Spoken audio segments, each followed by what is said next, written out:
വിശുദ്ധ പ്രിയപ്പെട്ടവരെ, നമ്മൾ ആളുകൾ കർത്താവിൻ്റെ തിരുനാളിനാണോ അതോ വിശുദ്ധന്മാരുടെ തിരുനാളുകൾക്കാണോ കൂടുതൽ പ്രാധാന്യം കൊടുക്കുന്നത് എന്ന് സംശയമാണ്.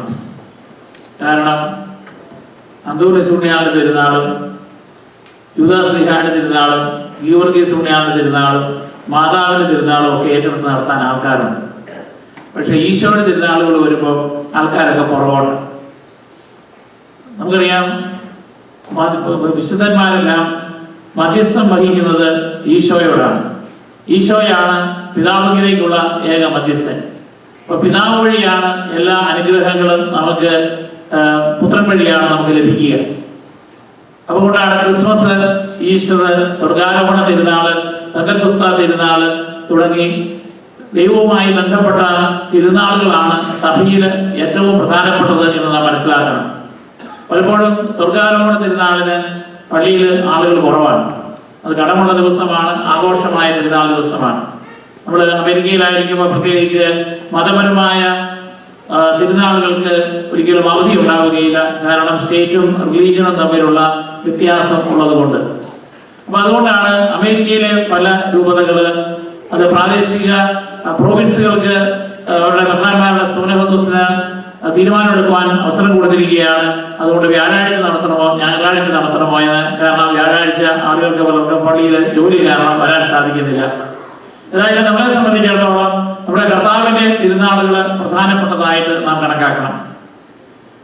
സുവിശേഷങ്ങൾ നാലും കർത്താവിനെ പറ്റിയാണ്, തന്റെ പരസ്യജീവിതത്തെ കുറിച്ചാണ് പറയുന്നത് എന്ന് വരികിലും വ്യത്യസ്തമായ തിയോളജിയാണ്, കാഴ്ചപ്പാടുകളാണ് അവർ കർത്താവിനെ പറ്റി അവതരിപ്പിക്കുക. അപ്പോൾ കർത്താവിനെ അവരുടെ സുവിശേഷം അവസാനിപ്പിക്കുന്നത് എടുക്കുമ്പോൾ മത്തായി ശ്ലീഹ കർത്താവിന്റെ സുവിശേഷം അവസാനിപ്പിക്കുന്നത് കർത്താവിന്റെ ഉദ്ധാനത്തിലാണ്. എന്നാൽ മർക്കോസിന്റെ സുവിശേഷത്തിന്റെ അവസാന ഭാഗമാണ് നമ്മളിപ്പോൾ വായിച്ചു കേട്ടത്. അദ്ദേഹം അവസാനിപ്പിക്കുന്നത് കർത്താവിന്റെ സ്വർഗാരോഹണത്തിലാണ്. അത് കർത്താവിന്റെ പിതാവായ ദൈവത്തിന്റെ വലതുഭാഗത്ത് കർത്താവ് ഉപവിഷ്ടനായിരിക്കുന്നു. ലൂക്കായുടെ സുവിശേഷം അവസാനിപ്പിക്കുന്നത് കർത്താവിന്റെ പെന്തക്കോസ്ത് തിരുനാളിൽ പരിശുദ്ധാത്മാവ് വന്ന് അപ്പസ്തോലന്മാരുടെ മേൽ ആവസിക്കുന്നത്. അതാണ് അടുത്ത ഞായറാഴ്ച നമ്മൾ ആഘോഷിക്കുക. എന്നാൽ യോഹന്നാൻ സുവിശേഷകൻ അതിലും വ്യത്യസ്തമായിട്ട് കർത്താവിന്റെ രണ്ടാമത്തെ ആഗമനത്തെ സൂചിപ്പിച്ചുകൊണ്ടാണ് അവസാനിപ്പിക്കുക. അപ്പോൾ ഓരോ ഘട്ടത്തിലേക്ക് കടന്നു പോവുകയാണ്. ഇവിടെ ഇന്നത്തെ മർക്കോസിന്റെ സുവിശേഷത്തില് കർത്താവിനെ പറ്റി പറയുന്നു, ആഴ്ചയുടെ 1-ാം ദിവസം അവൻ ഉദ്ധാനം ചെയ്തു. ബൈബിളിലെ ന്യൂമറോളജിക്ക് കൂടുതൽ പ്രാധാന്യമുണ്ട് പഴയ നിയമത്തിലെ ഹെബ്രായ സങ്കല്പത്തില്. അപ്പൊ ആഴ്ച എന്ന് പറയുന്നത് 7 ദിവസമാണ്. 6 ദിവസം കൊണ്ട് സൃഷ്ടികർമ്മം നടത്തി. പക്ഷെ അത് പൂർത്തിയായില്ല. 7-ാം ദിവസം കർത്താവ് വിശദീകരിച്ചപ്പോഴാണ് പൂർത്തിയാകുന്നത്. അതിനുശേഷം വരുന്ന 8-ാം ദിവസം ആഴ്ചയുടെ 1-ാം ദിവസമാണ്. അത് നവീകരണത്തിന്റെ ദിവസമാണ്. അപ്പൊ ആ ദിവസമാണ് ഈശോ ഉയർത്തെഴുന്നേൽക്കുക. അതുകൊണ്ട് ഓരോ ഞായറാഴ്ചയും നമ്മുടെ ജീവിത നവീകരണത്തിന് കർത്താവിൽ നിന്ന് കൂടുതൽ ശക്തി ആർജിക്കുവാനുള്ള ദിവസമാണ്. എന്നാൽ അതിനുശേഷം അപ്പസ്തോലന്മാരുടെ നടപടി പുസ്തകം 1-ാം അധ്യായം 3 മുതൽ 11 വരെയുള്ള വാക്യത്തില് ലൂക്കാ സുവിശേഷകൻ തന്നെയാണ് അപ്പസ്തോലന്മാരുടെ നടപടി പുസ്തകം എഴുതിയത് നമുക്കറിയാം. അദ്ദേഹം രേഖപ്പെടുത്തുന്നു, കർത്താവിന്റെ ഉദ്ധാനത്തിന് ശേഷം 40 ദിവസം കഴിഞ്ഞപ്പോൾ ആണ് കർത്താവ് സ്വർഗത്തിലേക്ക് ആരോഹണം ചെയ്യുന്നത്. ഇനി മാതാവിൻ്റെത് സ്വർഗാരോഹണവും ഈശോയുടേത് സ്വർഗാരോഹണവുമാണ്. ഈശോ സ്വന്തം ശക്തിയാൽ സ്വർഗത്തിലേക്ക് പോകുന്നു, മാതാവിനെ ദൈവം സ്വർഗത്തിലേക്ക് എടുക്കുന്നു. അതാണ് സ്വർഗാരോഹണം. ഇവിടെ കർത്താവിന്റെ സ്വർഗാരോഹണം 40-ാം ദിവസം എന്ന് പറയുമ്പോൾ എബ്രായ ബൈബിളിൽ തന്നെ 146 പ്രാവശ്യം 40-ാം ദിവസത്തിന് പരാമർശിക്കുന്നുണ്ട്. കാരണം 40-ാം ദിവസം എന്ന് പറയുന്നതിന്റെ പ്രതീകമിരിക്കുന്നത് 8-ാം ദിവസം ജീവിത നവീകരണമാണെങ്കിൽ, 7-ാം ദിവസം വിശുദ്ധീകരണത്തിന്റെ ദിവസമാണെങ്കിൽ, ഇവിടെ 40-ാം ദിവസം എന്ന് പറയുന്നത് ഒരു പരീക്ഷണത്തിന്റെ കാലഘട്ടം, ഒരുക്കത്തിന്റെ കാലഘട്ടം. അതുകൊണ്ടാണ് നമ്മൾ ബൈബിളിൽ കാണുമ്പോൾ മോശ ആദ്യം ഫറവോയുടെ രാജകൊട്ടാരത്തില് 40 വർഷം ജീവിച്ചു. കാരണം അദ്ദേഹത്തിന് രാജകീയമായ പരിശീലനം, നേതൃത്വത്തിൻ്റെതായ പരിശീലനത്തിന്റെ കാലഘട്ടമായിരുന്നു 40 സംവത്സരം. പിന്നീട് അദ്ദേഹം അവിടെ നിന്ന് ഒളിച്ചോടിപ്പോയി 40 വർഷം ജീവിച്ചു. അതിനുശേഷം വീണ്ടും തിരിച്ചു വന്ന് ഇസ്രായേൽ ജനത്തെ വിമോചിപ്പിക്കുവാൻ വേണ്ടി ശ്രമിച്ചു. വീണ്ടും അവര് മരുഭൂമിയിലൂടെ വീണ്ടും 40 വർഷമാണ് ജീവിക്കുക. നമുക്ക് രാജാക്കന്മാരെ എടുത്തു കഴിഞ്ഞാൽ സൗൽ രാജാവ് 40 കൊല്ലം ഭരിച്ചു, ദാവീദ് രാജാവ് 40 കൊല്ലം ഭരിച്ചു, സോളമൻ രാജാവ് 40 കൊല്ലം ഭരിച്ചു. അങ്ങനെ 40-ന് ഒരുപാട് പ്രാധാന്യമുണ്ട്. സീനായി മലമുകളിൽ പോയി മോശ പ്രാർത്ഥിച്ചത് 40 ദിവസമായിരുന്നു. അതുപോലെ തന്നെ വാഗ്ദത്ത ഭൂമിയിലേക്ക് പ്രവേശിക്കുന്നതിന് ഒരുക്കമായിട്ട് 12 ഗോത്രങ്ങളെ പ്രതിദാനം ചെയ്ത് 12 നേതാക്കന്മാരെ ജോഷുവയും കാലേബും ഉൾപ്പെടെ 12 പേരെ എടുത്ത് അവരെ വാഗ്ദത്ത ഭൂമിയിലേക്ക് അയച്ചത് 40 ദിവസത്തേക്കായിരുന്നു. യോനാ പ്രവാചകൻ നിനിവേ നിവാസികളോട് പറഞ്ഞു, 40 ദിവസം നിങ്ങൾക്ക് തരും, പശ്ചാത്തപിച്ചില്ലെങ്കിൽ നിങ്ങൾ ശിക്ഷിക്കപ്പെടും. അപ്പോൾ അവർ പശ്ചാത്തപിക്കുകയുണ്ടായി. എസേക്കിയേൽ പ്രവാചകനെ പറ്റി പറയുന്നത് അദ്ദേഹം 40 ദിവസം വലതുവശം ചെരിഞ്ഞു കിടന്നു. അതായത് ഇസ്രായേലിനെ അവരുടെ പാപത്തെ കുറിച്ച് അനുസ്മരിപ്പിക്കുവാൻ വേണ്ടിയായിരുന്നു അത്. ഏലിയ പ്രവാചകൻ 40 ദിവസം മരുഭൂമിയിൽ ഹോറേബ് മലയിൽ അദ്ദേഹം ഭക്ഷണവും വെള്ളവുമില്ലാതെ കഴിച്ചുകൂടി. ഈശോ 40 ദിവസം ഉപവസിച്ചു.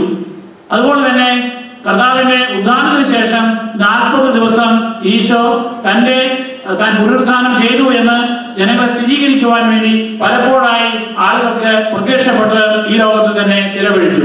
അപ്പൊ ഇസ്രായേലിന്റെ കർത്താവിന്റെ രക്ഷാകര പദ്ധതി തുടർന്നുകൊണ്ട് പോകുവാനുള്ള ശിഷ്യന്മാരുടെ ഒരുക്കത്തിന്റെ പരിശീലനത്തിന്റെ ഒരു കാലഘട്ടമായിട്ടാണ് ഈ 40 ദിവസം നമ്മൾ കാണുക. അതുകൊണ്ടാണ് പലപ്പോഴും നമ്മൾ മരിച്ചവരുടെ 40 ദിവസം കഴിഞ്ഞ് 41-ാം ദിവസമാണ് നമ്മൾ മന്ത്ര നടത്തും.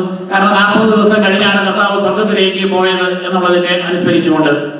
ഏതായാലും ഇവിടെ കർത്താവിനോട് അപ്പോസ്തലന്മാർ ചോദിക്കുന്ന ഒരു ചോദ്യമുണ്ട്. അതായത് എന്നാണ് അങ്ങ് ഈ ഇസ്രായേലിന്റെ രാജ്യം പുനഃസ്ഥാപിക്കുക? കാരണം രക്ഷകനെ പറ്റിയുള്ള സങ്കല്പം ഇതാണ്: ദാവീദിന്റെ സിംഹാസനത്തിൽ അവൻ എക്കാലവും വാഴും, അവന് ദാവീദിന്റെ സിംഹാസനത്തിൽ ഉപവിഷ്ടനാകും, ഈ ലോകത്തിന്റെ ജനതകളെ മുഴുവൻ ഭരിക്കുന്ന രാജാവാണ്. പക്ഷെ കർത്താവ് മരിക്കുകയാണ്, മരിച്ച് ഉദ്ധാനം ചെയ്തു, സ്വർഗത്തിലേക്ക് പോകുന്നു. അപ്പൊ ശിഷ്യന്മാരുടെ ഒരു ചോദ്യം ഇതായിരുന്നു: എന്നാണ് അങ്ങ് ഈ ഇസ്രായേലിന്റെ രാജ്യം പുനഃസ്ഥാപിച്ച് ലോകം മുഴുവൻ ഭരിക്കാൻ പോകുന്നത്? സോളമൻ രാജാവ് സമാധാനത്തോടുകൂടി ഭരിച്ചിരുന്നു എന്ന് പറഞ്ഞതുപോലെ ഈശോ ഈ ലോകത്തെ മുഴുവൻ ഭരിക്കും. അപ്പോൾ നമ്മൾക്ക് ഗ്രീക്കുകാർക്ക് ഒരു സങ്കല്പമുണ്ട്. കാരണം ഇസ്രായേലിനെ അല്ലെങ്കിൽ ലോകത്തെ മുഴുവൻ ഒരു കാലത്ത് ഭരിച്ചിരുന്നത് അല്ലെങ്കിൽ മഹാനായ അലക്സാണ്ടർ ചക്രവർത്തി ലോകം മുഴുവൻ കീഴടക്കി ഭരിച്ചു. ആ കാലഘട്ടത്തിൽ അദ്ദേഹത്തിന് മുന്നോടിയായിട്ട് വന്ന പല തത്വജ്ഞാനികൾ ഉണ്ടായിരുന്നു, പ്ലേറ്റോയും അരിസ്റ്റോട്ടലും പോലെയുള്ളവർ. അങ്ങനെയുള്ള തത്വജ്ഞാനികൾ പഠിപ്പിച്ചത് ഇതാണ്: ഈ ലോക ജീവിതം എന്ന് പറയുന്നത് നമ്മളൊരു പ്രിസണിലാണ്, നമ്മളൊരു ജയിലിൽ കഴിയുന്നവരാണ്. നമ്മുടെ ശരീരം തന്നെ ഒരു ജയിലിന്റെ തടവറയാണ്. അതിനുള്ളിൽ ആത്മാവ് അടയ്ക്കപ്പെട്ടിരിക്കുകയാണ്. അതിൽ നിന്ന് വിമോചനം പ്രാപിക്കുന്നത് മരണത്തോടുകൂടി ആത്മാവ് രക്ഷപ്പെടുന്നു. അതുപോലെ തന്നെ ഈ തടവറയിലാകുന്ന ഭൂമിയിൽ നിന്ന് നമ്മൾ രക്ഷ പ്രാപിച്ച് അങ്ങ് മുകളിലുള്ള ഒരു സ്വർഗം, അതിന്റെ ഒരു നിഴലാണ് ഇവിടെ. ഇങ്ങനെയുള്ള സങ്കല്പമാണ്. എന്നാൽ അതല്ല എബ്രായ സങ്കല്പം. എബ്രായ സങ്കല്പം അനുസരിച്ച് അല്ലെങ്കിൽ ബൈബിളിന്റെ സങ്കല്പം അനുസരിച്ച് ഈ ഭൂമിയിൽ തന്നെയാണ് ദൈവം മനുഷ്യനെ സൃഷ്ടിച്ചത്. എന്നാൽ പാപം വഴിയായിട്ട് സ്വർഗവും ഭൂമിയും തമ്മിൽ, വെളിച്ചവും അന്ധകാരവും തമ്മിൽ അകന്നുപോയി. ആ അകൽച്ച ഈ ഭൂമിയിൽ തന്നെ വീണ്ടും പുനഃസ്ഥാപിക്കും. കർത്താവിന്റെ രണ്ടാമത്തെ ആഗമനം ഈ ഭൂമിയിലേക്കാണ്. അപ്പോൾ ഈ ഭൂമി രൂപാന്തരപ്പെടുകയും പുതിയ ആകാശവും പുതിയ ഭൂമിയും ഉണ്ടാവുകയും അവിടെ കർത്താവ് എക്കാലവും വാഴുകയും ചെയ്യും. അപ്പോൾ കർത്താവിന്റെ നമ്മുടെ സ്വർഗസ്ഥനായ പിതാവേ, കർത്താവ് തന്നെ പഠിപ്പിച്ച പ്രാർത്ഥനയാണ്.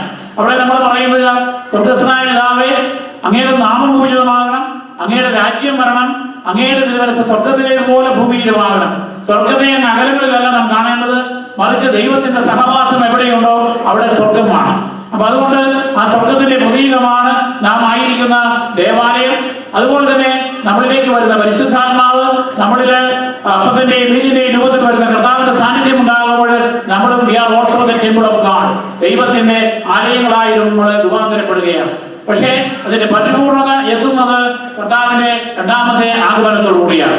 കർത്താവ് മരിച്ചവരിൽ ഉദ്ധാനം ചെയ്തപ്പോൾ തന്റെ സാധാരണയുള്ള ശരീരത്തിൽ നിന്ന് വ്യത്യസ്തമായിട്ട് രൂപാന്തരീകൃതമായ ഒരു ശരീരത്തോടുകൂടി ഉദ്ധാനം ചെയ്തു. ഇതുതന്നെയാണ് കർത്താവിന്റെ രണ്ടാമത്തെ ആഗമനത്തിന് അന്ന് ജീവിച്ചിരിക്കുന്ന ആളുകൾക്ക് കർത്താവ് ഉദ്ധാനം ചെയ്തതുപോലെയുള്ള ഒരു രൂപാന്തരീകരണം ശരീരത്തിൽ ഉണ്ടാകും. മരിച്ചുപോയവരെല്ലാവരും ആത്മാക്കള് ശരീരവുമായി വീണ്ടും പുനർസംഗമിച്ച് ഉദ്ധാനം ചെയ്ത കർത്താവിനെ പോലെയായിരിക്കും. അത് കർത്താവിന്റെ ഉയർപ്പിന് ശേഷമുള്ള കർത്താവിനെ കണ്ടവരൊക്കെ യഥാർത്ഥത്തിലുള്ള യേശുവിനെയാണ് കാണുക. പക്ഷേ അവർക്ക് പലപ്പോഴും തിരിച്ചറിയാൻ ബുദ്ധിമുട്ടായിരുന്നു. കാരണം രൂപാന്തരീകരിക്കപ്പെട്ട കർത്താവിനെ തിരിച്ചറിയണമെങ്കിൽ അതിനുള്ള പ്രത്യേകമായ സിദ്ധികൾ മനുഷ്യന് ആവശ്യമായിരുന്നു. അതുകൊണ്ടാണ് എമ്മാവുസിലേക്ക് പോയ ശിഷ്യന്മാർക്ക് ആദ്യം കർത്താവിനെ മനസ്സിലായില്ല. ചിലപ്പോഴൊക്കെ കർത്താവിനെ കണ്ടപ്പോൾ ഒരു ഭൂതമാണെന്ന് ശിഷ്യന്മാർ പോലും 3 കൊല്ലം കർത്താവിന്റെ കൂടെ ഉണ്ടായിരുന്നവർ പോലും തെറ്റിദ്ധരിക്കുവാനിടയായി. അതുപോലെ തന്നെ കർത്താവിനെ സംശയിച്ചപ്പോഴാണ് ലൂക്കാസ് സുവിശേഷകൻ അദ്ദേഹം കർത്താവിനെ മനുഷ്യത്വത്തിനാണ് പ്രാധാന്യം കൊടുക്കുക. അപ്പൊ അതുകൊണ്ട് അദ്ദേഹം പറഞ്ഞു, കർത്താവ് ഇവൻ ഭക്ഷണം പോലും എടുത്ത് കഴിച്ചു. കർത്താവ് ഭക്ഷണം കഴിക്കേണ്ട ആവശ്യമില്ല ഉത്ഥാനത്തിന് ശേഷം എങ്കിൽ പോലും, കാരണം അത് ഒരു യഥാർത്ഥ ശരീരമാണ് കാണുന്നത് എന്ന് വെളിപ്പെടുത്തുവാൻ വേണ്ടിയാണ്. എന്നാൽ സ്വർഗത്തിലേക്ക് ആരോപണം ചെയ്തതിന് ശേഷം കർത്താവിനെ പറ്റിയുള്ള വിഷൻസ് ആണ് മറ്റു പലർക്കും കാണുവാനിടയായത്.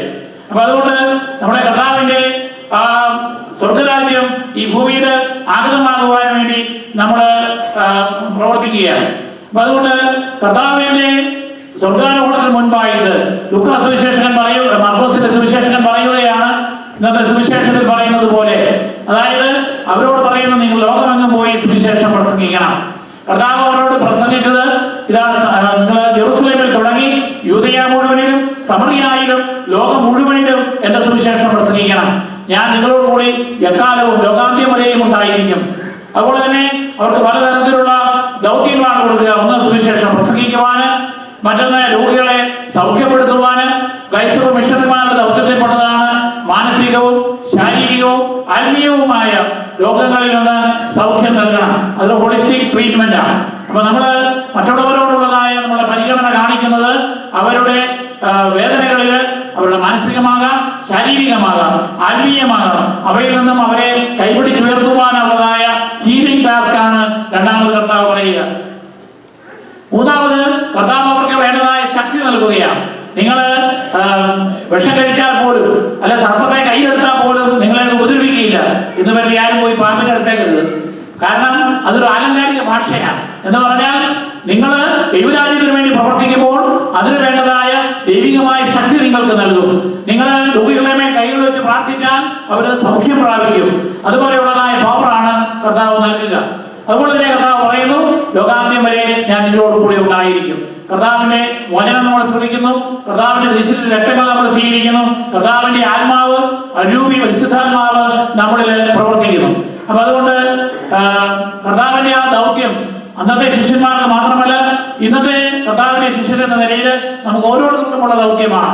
നമ്മുടെ ഇടവകയിലും, നമ്മുടെ കുടുംബങ്ങളിലും, നമ്മുടെ ജോലി സ്ഥലങ്ങളിലും, നമ്മുടെ സമൂഹത്തിലും മറ്റുള്ളവർക്ക് വേണ്ടി നന്മകൾ പ്രവർത്തിച്ചുകൊണ്ട്, കർത്താവിന്റെ വചനത്തെ കേന്ദ്രീകരിച്ചുകൊണ്ട്, ശമ്പളത്തിന് വേണ്ടി അല്ലെങ്കിൽ പണത്തിന് വേണ്ടി മാത്രമല്ല, അതിനേക്കാൾ ഉപരിയായി ദൈവസ്നേഹത്തെ പ്രതി പരസ്നേഹത്തിൽ അധിഷ്ഠിതമായ ശുശ്രൂഷ ചെയ്തുകൊണ്ട് ദൈവസന്നിധിയിൽ നമ്മുടെ കാണിക്കകൾ സമർപ്പിക്കുമ്പോഴാണ് ആ ബലിയർപ്പണം കർത്താവിന് സ്വീകാര്യമാവുക.